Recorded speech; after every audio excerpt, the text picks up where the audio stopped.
out here today hunting on some more open wire telephone lines. Um, I'm really more out here for the old wood pins than I am the insulators. So these insulators up here are broken. I'm probably just gonna leave them. If they're not, I'll take them. But this is a newer telephone line that was probably built in the 50s or 60s. It's way out here in the country along this dirt road.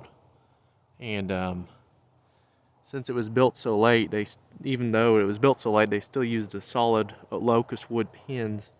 But since this is a later line, the pins are still in pretty good condition.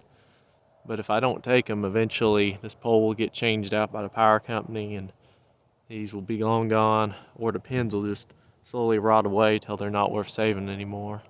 Because most of these wood pins I come across on the railroad lines and stuff, they're a lot older, and they're beyond taking because they're so decayed. But these ones here are still newer, they're in pretty good condition still, so I'm gonna see about getting them and possibly taking some insulators too, if they're in decent condition. Got a couple good pins off this last pole, and hopefully this will be a good one right here.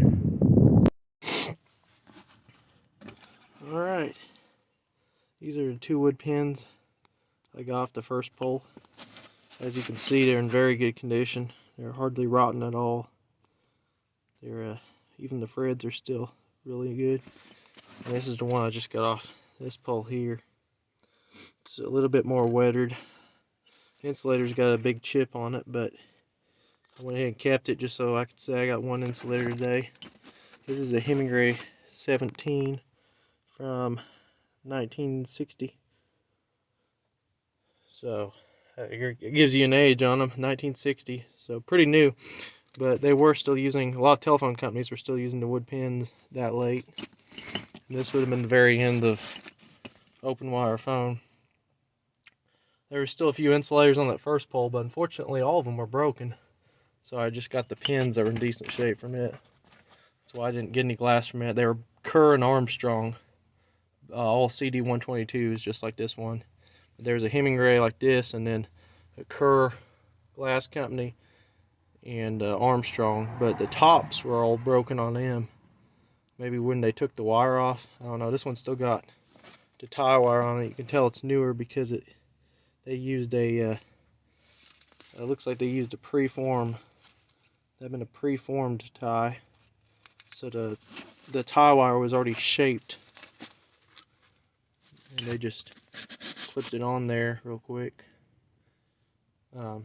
Preformed ties are still used a lot. They're used even more nowadays, but I guess telephone companies even had them for their little bitty wire in the 60s, 50s, and 60s, I guess. That's pretty cool. Anyway, so those are the finds from that line, and that's pretty much the only poles I can hunt on it. So there's that pole again.